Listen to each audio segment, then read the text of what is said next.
আসসালামু আলাইকুম। নিরপেক্ষ নির্বাচন এবং তত্ত্বাবধায়ক সরকারের জন্য প্রয়োজনীয় সংবিধান সংস্করণের পক্ষ থেকে স্বাগতম। তো আজকের বিষয়, স্বপ্নে কুকুর তেড়ে আসতে দেখলে কি হয়। যে আমরা তো সবাই স্বপ্নে দেখি, রাতের বেলা স্বপ্ন দেখি, দিনের বেলা স্বপ্ন দেখি, সকালবেলা স্বপ্ন দেখি। স্বপ্নে অনেক সময় আজে বাজে মেয়েদের দেখা হয়, স্বপ্নে অনেক সময় ভালো জিনিস দেখা হয়, স্বপ্নে অনেক সময় কোরআন শরীফ পড়তে দেখা হয়, স্বপ্নে অনেক সময় শয়তান দেখা যায়। কিন্তু স্বপ্নে কুকুর যখন তেড়ে আসে তখন কি হয়? স্বপ্নে কুকুর যখন তেড়ে আসে সেটা দেখলে তখন বুঝতে হবে যে কোনো শয়তান প্রকৃতির মানুষ আপনার পিছনে বাঁধে এবং আপনার নিশ্চিত ক্ষতি করবে, আপনি সেই ক্ষতি এড়াতে পারবেন না। এবং আমি এই স্বপ্নটা দেখছিলাম 2015 সালের জানুয়ারি মাসে, যখন আমার ইউনিভার্সিটি ডিপার্টমেন্টের কম্পিটিশন ছিল। 2014 সালের জুন থেকে ডিসেম্বর পর্যন্ত 6 মাস ডিপার্টমেন্টের কম্পিটিশন ছিল বলজিন্দার সাথে আমার। যে বলজিন্দা চাইছিল 6 মাসের মধ্যে আমাকে কিক আউট করবে, এবং সুভাষের সাথে নিয়ে এবং ইউনিভার্সিটির যারা ইংলিশ ওদের সাথে নিয়ে অপবাদ দিয়ে। এবং তখন যে ইংলিশ মেয়ে তারা ব্যবহার করছিল, ওর নাম ছিল ডিপার্টমেন্টাল সহকারী হিসাবে সে কাজ করে, নিকুলা ডান। এবং নিকুলা ডানকে তারা যখন ব্যবহার করছিল পুলিশের মাধ্যমে, এবং নিকুলা ডান কিন্তু সরাসরি বেহায়ভাবে আমাকে প্রস্তাব করছিল, প্রেমের প্রস্তাব করছিল যে if you want to come you can come to me, there is no problem.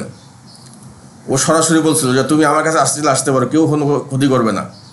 আমি তখন বুঝতে পারছিলাম যে এখানে কোনো ফাঁদ আছে, যেহেতু বলজিন্দার আমার বিরুদ্ধে পিএইচডি ষড়যন্ত্র করে এবং পুলিশের কাছে আমার কিছু ইনফরমেশন আছে, সুতরাং এখানে এই পয়েন্টে কিন্তু ও দুষ্টামি করতেছে, কারণ ইংলিশ মেয়েরা কিন্তু সাধারণত এরকম সরাসরি কিছু বলে না। তো তখন কিন্তু আমি পয়েন্ট আউট করে ফেলছিলাম যে নিকুলা কিন্তু নোংরামো করতেছে।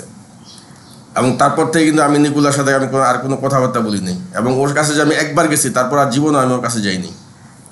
এই নিকুলা ছিল এই যে বলজিন্দারের দালাল, এই যে পিএইচডি ষড়যন্ত্রকারী এবং যে জঙ্গিবাদের পরিকল্পনাকারী এবং মুদিকুত্তার যে সবচেয়ে ভয়ঙ্কর মাগি, যেটা মানে ঘুড়ি উড়ানোর মাগি, ঘোড়াঘাট সামরিক করিডোরের মাগি, বিমান ঘাটির মাগি, ওই মাগি হচ্ছে, ওই মাগির দালাল ছিল নিকুলা। কিন্তু ওই 6 মাস কিন্তু আমি কঠোর পরিশ্রম করছিলাম, এবং কঠোর পরিশ্রম করে আমি কিন্তু আমার বিপদ তখন এড়াই গেছিলাম। আমি কখনো ডিপার্টমেন্টের কম্পিটিশনে যাইনি। আমি শাহজালাল ইউনিভার্সিটি পড়াশোনা করছি, আমার ডিপার্টমেন্ট যারা আছে তাদেরকে জিজ্ঞাসা করেন, আমি কখনো ডিপার্টমেন্টের কম্পিটিশনে, আমি স্বাভাবিকভাবে সাদামাটা আমি পড়াশোনা করে গেছি। কারণ আমি জানি যে বাংলাদেশের ইঞ্জিনিয়ারিং ডিপার্টমেন্টে কোনো প্র্যাকটিক্যাল কোনো কিছু করানো হয় না, ওখানে সব কিছুই থিওরি, এবং মুখস্থ করে তারা ইউনিভার্সিটির শিক্ষক হয়, মুখস্থ করে তারা জিপিএ 5 পায়, জিপিএ 4 পায়, এসব করে কোনো কাজ হয় না, এবং পরবর্তীতে ভালো কোনো ইঞ্জিনিয়ার হওয়া যায় না। আমি ওটা ওই ইউনিভার্সিটির প্রথম বর্ষে আমি বুঝছি, তারপর থেকে আমি কোনো ডিপার্টমেন্টের কম্পিটিশনে আমি কখনো যাইনি আমার ইউনিভার্সিটিতে।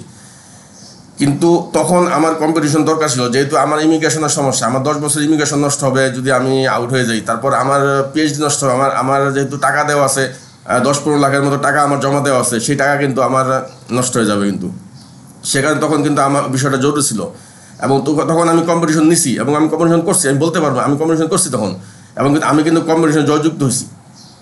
এবং যে মহিলা যেটা বলজিন্দার, ভারতের মাগে যেটা, মুদির মাগে যেটা, মুদির কুত্তা সব দালাল যেটা, এবং তার যে সহকারী যেটা সুভাষ আনান, এবং একটা চুল পর্যন্ত কিন্তু করতে পারেনি, আসর করতে পারেনি, এবং তারাই কিন্তু তখন আমার কিন্তু পিএইচডি প্রপোজাল কিন্তু তারা তখন দেখছে, এবং ওখানে কিন্তু আমি সম্পূর্ণ কেমিক্যাল রিয়াকশন আমি দেখাই দিয়ে আমি বলছি যে এভাবে আমি কাজটা করব, এবং এভাবে কাজ করলে এবং এখানে কোনো খুঁত কেউ দেখাতে পারবে না।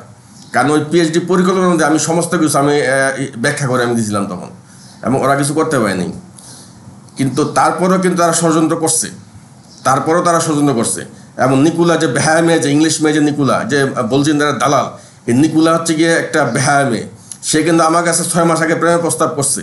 প্রেমের প্রস্তাব করার পর তখন কিন্তু প্রেগনেন্ট ছিল, তারপর ডিসেম্বর জানুয়ারি মাসে ও কিন্তু প্রেগনেন্ট। এবং বেহায়া মেয়ে আবার কিন্তু আমার ডিপার্টমেন্টের অন্যান্য ছেলেদের দ্বারা বলাইতেছে যে আমি প্রেগনেন্ট। তুই যে বেহায়া, যে তুই যে বলজিন্দারের দালাল, আমি তো আগেই জানি, আমাকে কি বলতে হবে নাকি? আর ইংলিশ হচ্ছে পর্নোগ্রাফির দেশ, ওখানে সমস্ত ছেলে পর্নোগ্রাফি করে, ওখানে জাস্ট গেট এন্ড গো, ওখানে একদিনের জন্য গ্রহণ করে প্রেগনেন্ট করে ছেড়ে দেয়, যেটা ফ্রান্সও যেগুলো চলে, যে বর্তমানে যেটা নুরাকুত্তা বিপ্লবী দালাল, যেটা ইউনুসের দালাল, যেটা এই যে প্রবীর মিত্র না কি যেন, যে হিন্দু ছেলে যা বকবক করে ব্লগার, যে পিনাকি ওইসব দেশেও তো পর্নোগ্রাফি চলে, ওয়ান নাইটের জন্য গ্রহণ করে মেয়েদের প্রেগনেন্ট করে ছেড়ে দেয়। তো এই যে পিনাকি কিন্তু ওই দেশে থাকে, এবং ও কিন্তু পর্নো আসক্ত। এবং পিনাকি পণ্য আসক্ত, এবং পিনাকি কিন্তু আজে বাজে কাজকর্ম করে, এবং ও কিন্তু পুরুষত্বহীন। পণ্য আসক্ত ছেলে যারা পুরুষত্বহীন হয়ে যায় তখন তারা কিন্তু তারা পায়ুপথে সেক্স করে, এবং তারা কিন্তু তাদের পায়ুপথকে তারা জরায়ু বানায় ফেলে, এবং তারা কিন্তু পায়ুপথে হোমোসেক্সে এডিক্টেড হয়ে যায়। এবং পিনাকি হচ্ছে গিয়ে হোমোসেক্সে এডিক্টেড একটা ছেলে। তো বিষয় হচ্ছে যে স্বপ্নে কুকুর তেড়ে আসতে দেখলে কী হয়। এবং ডিপার্টমেন্টাল কম্পিটিশনে আমি জয়যুক্ত হয়েছি। জয়যুক্ত হওয়ার পরে কিন্তু আমি নিস্তার পাইনি, কারণ কুকুর কিন্তু আমার পিছনে বাধা। বলছি না সুভাষণ ভারতীয় কুত্তা কুকুর, এবং কুকুর কিন্তু আমাকে ছাড়েনি তখনও। আমি তখন স্কটল্যান্ড গেছি, আবার তখন স্কটল্যান্ড যখন ছিলাম তখন আমি স্বপ্নে বিষয় দেখছি যে কুকুরটা আমাকে কামড়াইতেছে। তারপরে কিন্তু আমি ভাবছি যে এখন যেহেতু সমস্যা ডিপার্টমেন্টে আর ঝামেলা করবো, আর ম্যাডাম চলে গেছে, আমার যেহেতু প্রাথমিক কাজটা শেষ, আমি তাহলে এখন বাড়ি চলে যাই। তারপর থেকে আমি বাড়ি আসার প্ল্যান করতেছি, এবং বাড়ি আসতে আসতে কিন্তু আমার কিন্তু এপ্রিল মে পর্যন্ত লেগে গেছে। এবং মে মাসে তখন আমি টিকিট কাটি স্টেশনে যখন যাই, তখন কিন্তু এই যে সাম্প্রদায়িক কসাই মুদিকে কিন্তু তারা নেয়। মুদির সঙ্গে তার আগের থেকে তাদের সম্পর্ক, জানুয়ারি থেকে মুদির সঙ্গে তাদের রাজনীতির সম্পর্ক। এবং ওই ডিপার্টমেন্টের অনেক ছেলে আমাকে বলছে যে আমরা মোদিকে ভোট দিতে যাই, এবং মোদির সব কিছু। মোদি তখন বিপুল ভোটে জয়যুক্ত হয়েছে। ওই মোদির বিপুল ভোটে জয়যুক্ত হওয়া কিছুই না। মোদির বিপুল ভোটে জয়যুক্ত হওয়া ভারতীয় হিন্দুত্ববাদ দালালি আর কিছুই না। কারণ মোদিকে বাংলাদেশের মানুষ, আমরা মোদিকে কুকুরের মূল্য দিই না। বিশেষ করে আমি মোদিকে কুকুরের মূল্য দিই না। যে সিরিয়াল কিলিং করে, মানুষ মারে, গণহত্যা করে, কুত্তা বিপ্লব করে, আর আমি কুকুরের মূল্য দিই না। তো ওই যে স্বপ্ন দেখছিলাম যে কুকুর তেড়ে আসতেছিল, এবং কুকুর কিন্তু আজ পর্যন্ত আমাকে ছাড়ে নেই।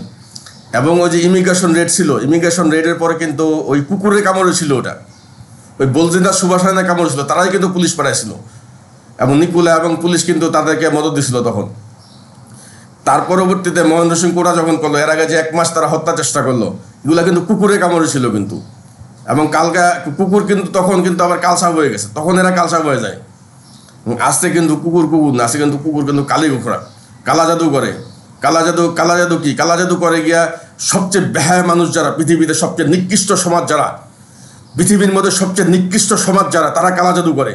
ভারতে কামড়া খাবার খাতে কালা জাদু হয়, বাংলাদেশের নিচু শ্রেণীর মানুষ কালা জাদু করে।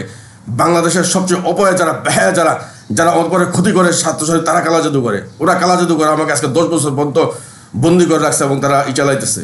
সুতরাং সাবধান করে দিলাম, ইউনিভার্সিটিতে যারা অভিশাপ সৃষ্টি করছেন, শাহজালাল ইউনিভার্সিটি যারা অভিশাপ সৃষ্টি করছেন, সিরিয়াল কিলিং করে 2টা শিক্ষককে মারা হয়েছে সাম্প্রদায়িক কসাই মুদির মাগি হাসনান দেশে, কম্পিউটার সায়েন্স ডিপার্টমেন্টে। আমাদের ডিপার্টমেন্টে সুনামগঞ্জ লিগ সৃষ্টি করা হয়েছে, এবং সুদীপা এবং তামান্না কিন্তু সুনামগঞ্জ লিগে আছে। এবং সুদীপা এবং তামান্না কিন্তু ডোনাল্ড ট্রাম্প কিন্তু টিকে না। ওই আমেরিকাতে কিন্তু ওই যে হিন্দুত্ববাদের কোনো দালাল কিন্তু টিকবে না, কারণ ডোনাল্ড ট্রাম্প নিজে টিকে না, তাহলে সুদীপা টিকবে কীভাবে? তামান্না তো বেনিফিট খোর একটা মেয়ে, বেনিফিটও খাইছে, আবার সুভাষ মজুমদার থেকে টাকাও নিচ্ছে, আবার সেনাবাহিনীর সাথে লিঙ্ক করে টাকা খাইছে, টাকা খাই আবার দর্শন হত্যাকাণ্ডে মদত দিয়েছে। ও তো অনেক আগেই শেষ। তো আজকে যে কুমিল্লার উপদেষ্টা, এই হলো গিয়া ওরা হলে সুনামগঞ্জ দিক আর হলো এই কুমিল্লা দিক, এবং এদের যে এই যে ইউনিভার্সিটির অভিশাপ এবং কুকুরের তেড়ে আসার স্বপ্ন সত্য প্রমাণিত হলো।